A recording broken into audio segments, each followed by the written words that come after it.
नमस्कार दोस्तों, उम्मीद करता हूँ आप सभी लोग बहुत अच्छे होंगे। मेरा नाम है के शुक्ला और आप देख रहे हैं के क्राइम यात्रा। अपने देश में अभिव्यक्ति की आज़ादी के नाम पर कुछ लोग सोचते हैं कि वो कुछ भी बोलेंगे, कुछ भी कहेंगे और ये सारी बातें एक्सेप्टेबल होंगी। लेकिन उनको ये नहीं समझ में आता है कि जो पब्लिक, जो लोग, जो जनता उनको इतनी बुलंदियों तक लेकर गई है, उतनी ही तेज़ी से उनको नीचे आने में भी समय नहीं लगेगा। लेकिन इस देश का दुर्भाग्य है कि ऐसे लोग बहुत ही तेज़ी से ऊपर जाते हैं और जब ये ऊपर जाते हैं तो अपनी सीमा भूल जाते हैं, अपनी दायरे भूल जाते हैं कि इनको इतने बड़े पब्लिक प्लेटफॉर्म पे क्या बोलना चाहिए और इसका असर लोगों पर क्या पड़ेगा, ये थोड़ा भी नहीं सोचते हैं। इनको लगता है कि यही सब कुछ है और ये जो भी बोलेंगे, जो भी कहेंगे, लोग इसको पसंद करेंगे, सुनेंगे। लेकिन ऐसा होता नहीं है दोस्तों। जो चीज़ जितनी तेज़ी से ऊपर जाती है उतनी ही तेज़ी से नीचे भी आती है। मैं बात कर रहा हूँ रणवीर इलाहाबादिया। जी हाँ दोस्तों, यूट्यूब पर इन दिनों सोशल मीडिया प्लेटफॉर्म पर इस समय इन्हीं की चर्चा हो रही है। चाहे वो न्यूज़ हो, चाहे वो यूट्यूब हो, अलग अलग जगहों पर इनकी बातें हो रही हैं और इन्होंने नीचता की सारी हदें पार कर दी हैं। मैं बात कर रहा हूँ, एक फेमस यूट्यूबर हैं, उनका नाम है समय रैना। समय रैना का एक शो आता है जिसका नाम है इंडियाज़ गॉट लेटेंट। दोस्तों, इस शो की क्या बात किया जाए। एक समय था जब राजू श्रीवास्तव, सुनील पाल, राजपाल यादव, जॉनी लीवर, बड़े बड़े कॉमेडियन जब लोगों को हंसाते थे तो सचमुच हंसने का मन करता था। लेकिन धीरे धीरे ये सारी चीज़ें अब विलुप्त हो रही हैं। धीरे धीरे ऐसे लोग कम हो रहे हैं। अब इन्हीं कॉमेडी के नाम पर कुछ लोग फुहड़ता परोसने की कोशिश कर रहे हैं और उनको लगता है कि वो बड़े कूल हैं, वो लोगों को हंसा रहे हैं। लेकिन हंसाना तो दूर, वो कॉमेडी के नाम पे जिस तरीके की नीचता, जिस तरीके की अश्लीलता परोसते हैं, उसको ना देखने का मन करता है, ना सुनने का मन करता है। लेकिन हैरानी की बात यह है कि ऐसे लोग जिनको करोड़ों में लोग देखते हैं, ना सिर्फ देखते हैं बल्कि उनके करोड़ों में सब्सक्राइबर हैं और वो इतनी तेज़ी से फेमस होते हैं कि वहाँ एक आम बंदा या एक आम यूट्यूबर जो यूट्यूबर बनने का सपना देखता है वो पहुँच ही नहीं पाता है। लेकिन ये लोग वहाँ तक पहुँचते हैं। लेकिन आजकल कॉमेडी के नाम पे जिस तरीके की फुहड़ता फैलाई जा रही है, जिस हिसाब से अश्लील बातों को कॉमेडी का रूप देकर गुमराह करने की कोशिश की जा रही है, ये अपने आप में एक बड़ा ही अजीब सा प्रश्न है हम सभी लोगों के सामने। ऐसे ऐसे लोग कॉमेडी के नाम पर, कॉमेडी की आड़ में नग्नता, फुहड़ता फैलाने में देरी नहीं लगाते हैं और ये बाद में फिर बड़े बड़े यूट्यूबर के रूप में जाने जाते हैं। इनको आगे बढ़ाने में हम और आप जैसे लोग ही शामिल हैं और जब ये फेमस हो जाते हैं, जो चाहे वो यूट्यूब के ज़रिए हो या किसी भी माध्यम से, तो ये लोग अपनी सीमा भूल जाते हैं और इनको शर्म क्या है, लाज क्या है, हया क्या है, इनको कुछ भी इससे कोई लेना देना नहीं है। इनको सिर्फ पैसे से मतलब है, इनको फेमस होने से मतलब है, इनको सिर्फ नाम और पैसे से मतलब है। अब मैं ये सब इसलिए बोल रहा हूँ कि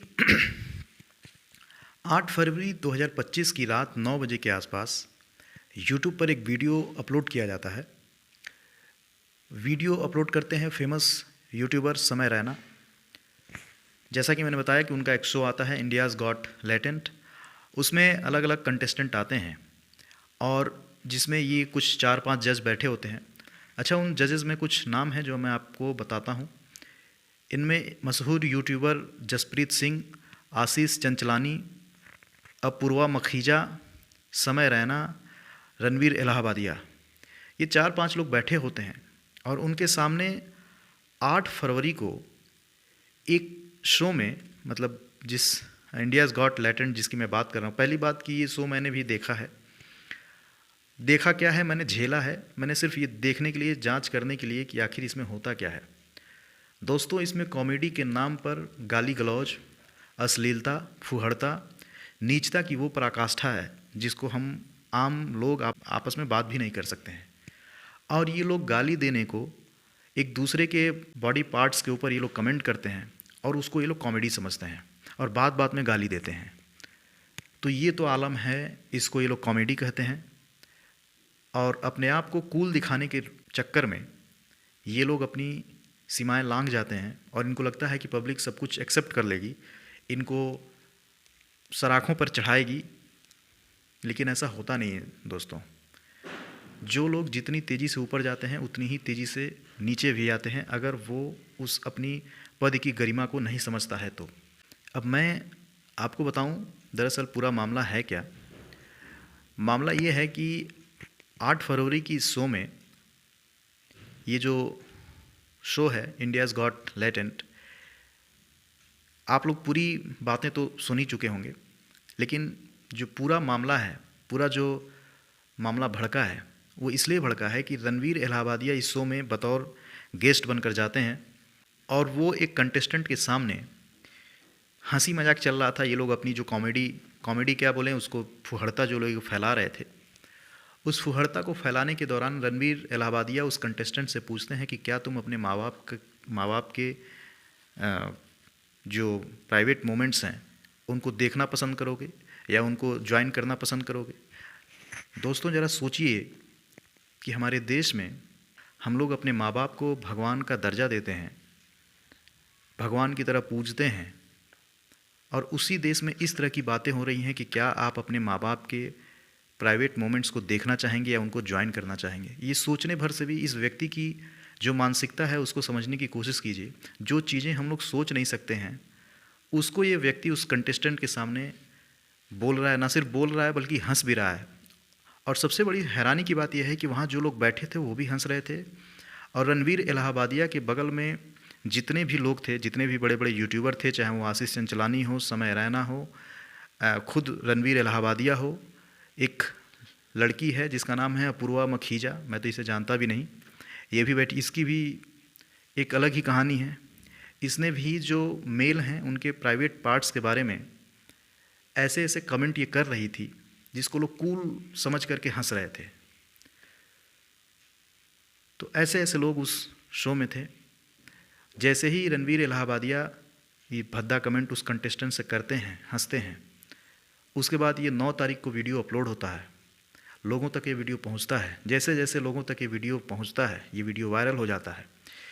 और जो इसने बोला था कि क्या आप अपने माँ बाप के जो प्राइवेट मोमेंट्स हैं उसको देखना चाहेंगे, उनको ज्वाइन करना चाहेंगे, ये पार्ट्स लोगों ने काट काट कर अलग अलग जगहों पे इसको देखना शुरू किया, और धीरे धीरे ये मुद्दा ज्वालामुखी की तरह भड़क उठता है।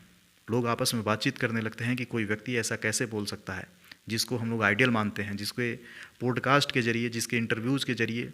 अच्छा, इसके इंटरव्यू में बड़े से बड़े क्रिकेटर, बड़े से बड़े पॉलिटिशियन, बड़े से बड़े फिल्म कलाकार, चाहे वो हीरो हों या हीरोइन हो, पॉलिटिक्स के बड़े बड़े चर्चित नाम, अपने देश के विदेश मंत्री से लेकर नितिन गडकरी साहब, बड़े बड़े लोग इनके रणवीर इलाहाबादिया के पॉडकास्ट में जाते हैं, उनसे अपना इंटरव्यू देते हैं, उनको अपना इंटरव्यू देते हैं। लेकिन इस व्यक्ति ने उस दिन 8 तारीख वाली शो में, इंडियाज़ गॉट टैलेंट में जाकर, और जो पर्सनालिटी अपनी वहाँ दिखाई है, इसका मतलब यही है कि ये व्यक्ति फेक है। ये सनातन धर्म की बात करता है, ऊंची ऊंची बात करता है, योग की बात करता है, धर्मों की बात करता है, लेकिन जब ये ऐसे शोज़ में जाता है तो इसका असली चेहरा सामने आता है। खैर, जो महाराष्ट्र के सीएम हैं देवेंद्र फडणवीस साहब, उन्होंने तुरंत इस वीडियो के वायरल होने के बाद इस पर कड़ा एक्शन लेने की तैयारी शुरू कर दिए हैं। अलग अलग लोगों ने इस पर कड़े रुख अख्तियार करने की मांग की गई है, इसको बैन करने की मांग की गई है, और इसको बैन करना भी चाहिए दोस्तों, इसलिए कि जिसको हम आइडियल मानते हैं, रणवीर इलाहाबादिया को मैं खुद भी, या जितने भी लोग यूट्यूबर बनना चाहते हैं, उसको आइडियल मानते थे, लेकिन इस घटना के बाद से उसको आइडियल मानना तो दूर, उसको लोग उसका नाम भी लेना आप पसंद नहीं करेंगे। इसलिए कि जिसकी मानसिकता इस तरह की हो, जो इस तरह की बातों को करता है, ना सिर्फ करता है बल्कि उस पर हंसता है। अच्छा, उसने माफ़ी भी इस तरीके से मांगी है जैसे लग रहा है कि उसने एहसान कर दिया। माफ़ी मांग नहीं रहा, जितनी अकड़ में वो माफ़ी मांग रहा है, और ऐसे लोगों को तुरंत बैन करना चाहिए। हमारा देश, हमारी जो संस्कृति है, हमारी जो देश की एक गरिमा है, ये अमेरिका, इंग्लैंड और फ्रांस नहीं है। यहाँ इस देश में अगर रहना है तो इस देश की जो संस्कृति है, इस देश का जो कल्चर है, उसको बिगाड़ने की कोशिश नहीं की जानी चाहिए। और ऐसे लोग ज़्यादा कूल बनने के चक्कर में देश की ना सिर्फ गरिमा को ठेस पहुंचाते हैं, लोगों की भावनाओं को ना सिर्फ ठेस पहुंचाते हैं, बल्कि ये लोग यूट्यूब के माध्यम से ऐसी घटिया नीच हरकतें करके युवाओं में एक गलत मैसेज देते हैं, युवाओं को भटकाने की कोशिश करते हैं। और ऐसे लोगों के ऊपर कड़ी से कड़ी कार्रवाई करनी चाहिए, जो कि आने वाले समय में होगा। और इसके रणवीर इलाहाबादिया का कुछ यूट्यूब चैनल है, जैसे बियर बाइसेप्स हो गया, रणवीर इलाहाबादिया हो गया, TRS क्लिप्स करके हो गया, ये तमाम चैनल है, उस पर आने वाले समय में सरकार एक्शन ज़रूर लेगी। क्योंकि दोस्तों ऐसे लोगों को देखने से अच्छा है कि हम कुछ और देख लें। अच्छा, इसमें एक चीज़ और है कि आजकल बुरी चीज़ें बड़ी तेज़ी से फेमस हो जाती हैं। ऐसे कितने यूट्यूबर हैं जो अच्छा काम कर रहे हैं, ऐसे कितने लड़के लड़कियां हैं जो यूट्यूब पर अच्छे वीडियोस अपलोड करते हैं, लेकिन दोस्तों उनको बहुत कम ही व्यूज़ या कम ही उनको सपोर्ट मिलता है। लेकिन जो ऐसे अश्लील, चाहे वो इंस्टाग्राम हो, यूट्यूब हो या अन्य जो भी सोशल मीडिया प्लेटफॉर्म्स हैं, ऐसे जितने भी लोग हैं जो अश्लील तरह के वीडियोस बनाते हैं या अश्लील काम करके व्यूज़ कमाते हैं या फेमस हो जाते हैं और अच्छा खासा पैसा भी कमाते हैं, ऐसे लोग बड़ी तेज़ी से फेमस होते हैं। लेकिन जो लोग सचमुच मेहनत कर रहे हैं, जो पॉजिटिव बातें फैला रहे हैं, उनको देखने वाले लोग कम हैं।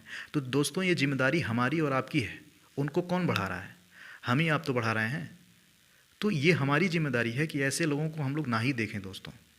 ऐसे लोगों से जितना हो सके बचें, क्योंकि उनको देखने के बाद आप कुछ अच्छा नहीं सीख रहे हैं।